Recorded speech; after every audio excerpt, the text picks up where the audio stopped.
আসসালামু আলাইকুম রহমতুল্লাহি ওবরকাতুহু। সম্মানিত দর্শক, নোবেল শান্তি পুরস্কার নিয়ে আমাদের দেশে হৈ হৈ রৈ রৈ কাণ্ড।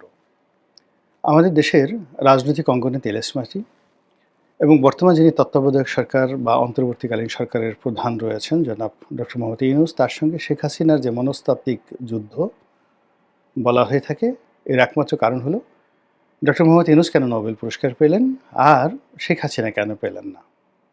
এই গেল প্রথম কারণ। দ্বিতীয়ত ২০০৯ থেকে আজ অবধি আওয়ামী লীগ সরকারের প্রধান হিসেবে শেখ হাসিনার নোবেল প্রাপ্তির জন্য তিনি যে সকল ঝুঁকি নিয়েছেন, যে বিনিয়োগ করেছেন এবং যে সকল হাস্যকর ঘটনা তিনি বা তার লোকজন করেছেন, তা রীতিমতো আরব্য রজনীর মহাকাব্যের মতো। কতগুলো উদাহরণ দেই। প্রথমত তিনি এবং তার যারা লোকজন, তাদের কতগুলো দ্বিমুখী কথা ছিল। শেখ হাসিনা বলতেন যে এই নোবেল-টোবেলের প্রতি তার কোনো আগ্রহ নেই। এটা কি একটা পুরস্কার নাকি?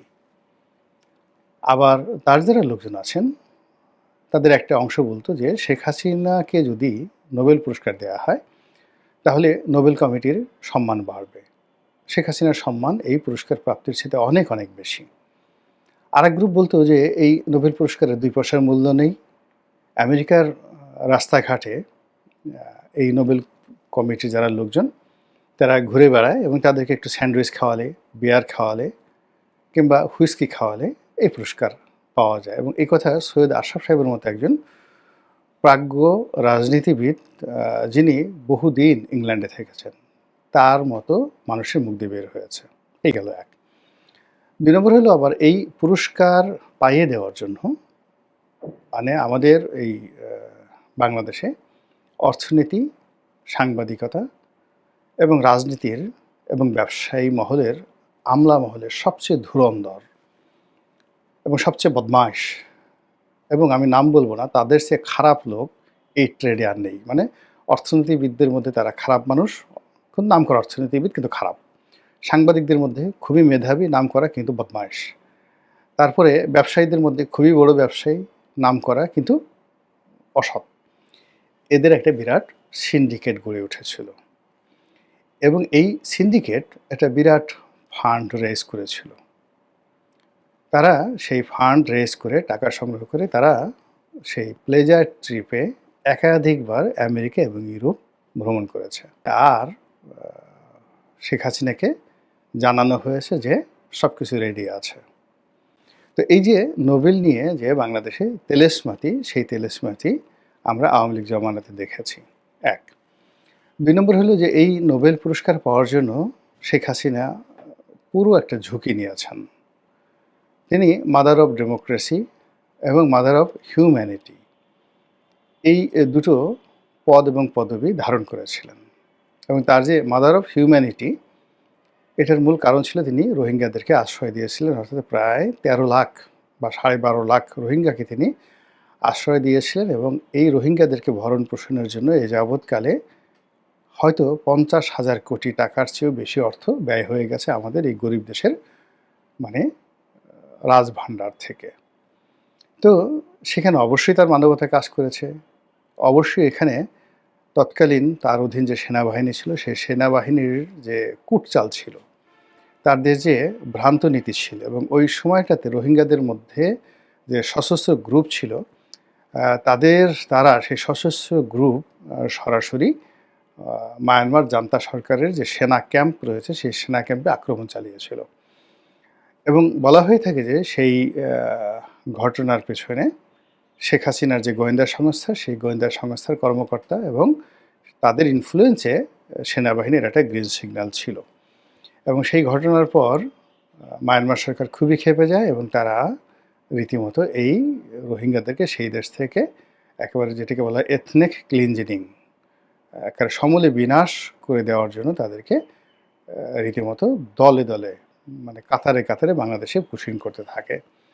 এবং ওই সময়টিতে সেনাবাহিনী বলেন, বাংলাদেশ সরকার বলেন, তাদের আসলে এর বাইরে কোনো কিছু করার ছিল না। এর কারণ হলো যদি মায়ানমার সরকার এটা প্রকাশ করে দেয় আন্তর্জাতিক অঙ্গনে, এটা বাংলাদেশের জন্য একটা সমস্যা হতে পারত। কিন্তু আমরা জানতাম, কিন্তু ওটা ওই সময় বলাটা আকার ইঙ্গিতে বলেছি, কিন্তু লিখেছিও, আমি কথা লিখেছি, কিন্তু এইভাবে এখন যেভাবে বলছি এভাবে বলা সম্ভব ছিল না।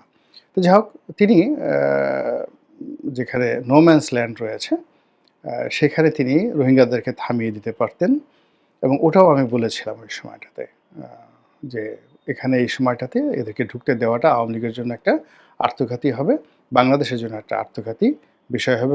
দেখুন এখন 2025 সনে এসে এই রোহিঙ্গাদেরকে কেন্দ্র করে আবার একটা যুদ্ধ, আবার একটা করিডর, আবার আমেরিকার আগমন, এই জিনিসগুলো যে শুরু হচ্ছে, এটা কিন্তু ওই সময়টাতে আমার মতো একজন ক্ষুদ্র মানুষ, আমি কিন্তু শেখ হাসিনাকে বলেছিলাম, ইন রিটেন টকশোতে বলেছিলাম, বাংলাদেশ প্রতিদিনে লিখেছিলাম যে এদেরকে এই মুহূর্তে ঢুকতে দেওয়াটা ঠিক হচ্ছে না। কিন্তু তিনি কূটনৈতিক কারণে, কৌশলগত কারণে তিনি ঢুকতে দিয়েছেন বটে, কিন্তু তার মনের মধ্যে একটা বাসনা ছিল যে এই যে আর্তমানবতার সেবায় তিনি যে কাজগুলো করছেন, এই কাজে হয়তো তিনি জান্নাত পাবেন মুসলমানদেরকে আশ্রয় দিয়ে।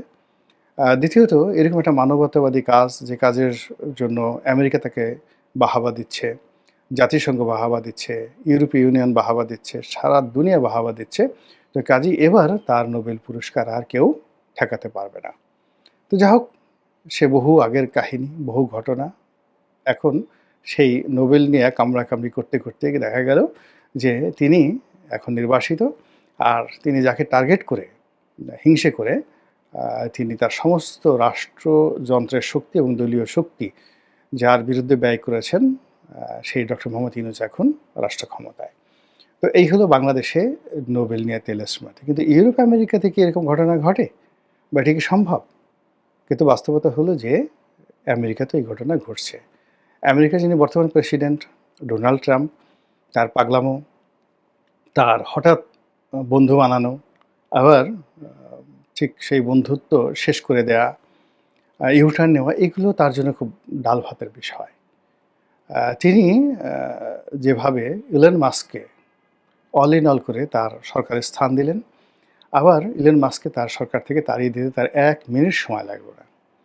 তিনি যেভাবে ইসরায়েলকে লেলিয়ে দিলেন ইরানের বিরুদ্ধে, আবার সে ইসরায়েলকে খুব অকথ্য, অশ্রাব্য, যেটা কোনো মার্কিন প্রেসিডেন্ট এই রাষ্ট্রটির ইতিহাসে কখনো এই ধরনের অশ্রাব্য শব্দ ব্যবহার করেনি, সেই শব্দ ব্যবহার করে গালি দিয়ে তিনি নেতানিয়াহুকে বাধ্য করলেন এই যুদ্ধ বিরতির জন্য। একইভাবে তিনি ভারত এবং পাকিস্তানের যে যুদ্ধ বলা হয়ে থাকে, এই যুদ্ধ তিনিই বাঁধিয়ে দিয়েছেন। আবার তিনি এই যুদ্ধটা দুতিয়ালি করে শেষ করে দিয়েছেন। অর্থাৎ ভারত এবং পাকিস্তানের মধ্যে যে যুদ্ধ, এই যুদ্ধ মূলত ট্রাম্প বাঁধিয়ে দিয়েছেন, আর তার দুতিয়ালিতে তিনি এই যুদ্ধ শেষ করেছেন।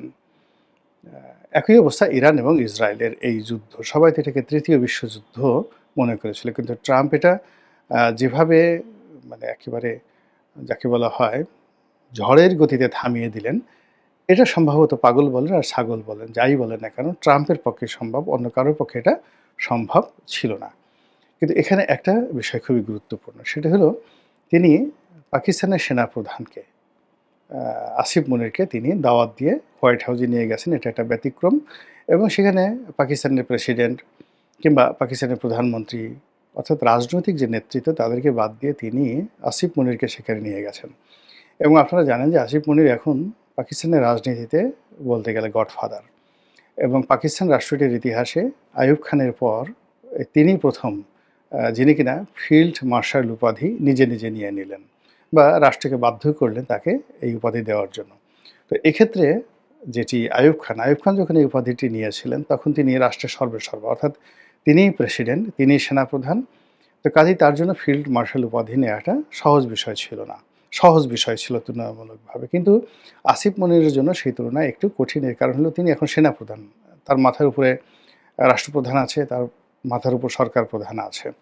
তো সব কিছুর উপর প্রভাব বিস্তার করে তিনি আইয়ুব খানের মতো একটা উপাধি নিলেন, যে তিনি এই যুদ্ধে জয়ী হয়েছেন, এবং যুদ্ধ জয়ীরাই কেবলমাত্র ফিল্ড মার্শাল উপাধি ধারণ করতে পারে। তো ভারত পাকিস্তান যুদ্ধে তিনি যে জয়ী হয়েছেন, এবং এই জয়টাকে আবার সেলিব্রেট করার জন্য তাকে দাওয়াত করে নিয়ে গেল আমেরিকা, এবং আমেরিকাও তাকে একটা সিল দিয়ে দিল যে yes, you are the only one field marshal around the world, সারা দুনিয়ার মধ্যে তুমি একমাত্র ফিল্ড মার্শাল, এই সম্মান তাকে দিল। কিন্তু অবাক করার ব্যাপার হলো যে সেখানে গিয়ে জনাব আসিফ মুনির একটি প্রস্তাব দিয়ে এসেছেন তার দেশের পক্ষ থেকে যে জনাব ডোনাল্ড ট্রাম্পকে নোবেল পুরস্কারের দেওয়া উচিত এবং তিনি তার দেশের পক্ষ থেকে তাকে নোবেল পুরস্কারে ভূষিত করার জন্য মনোনয়ন দান করেছেন। এর কারণ হলো যে এই যে এই যুদ্ধ বন্ধে তিনি অতি গুরুত্বপূর্ণ ভূমিকা পালন করেছেন।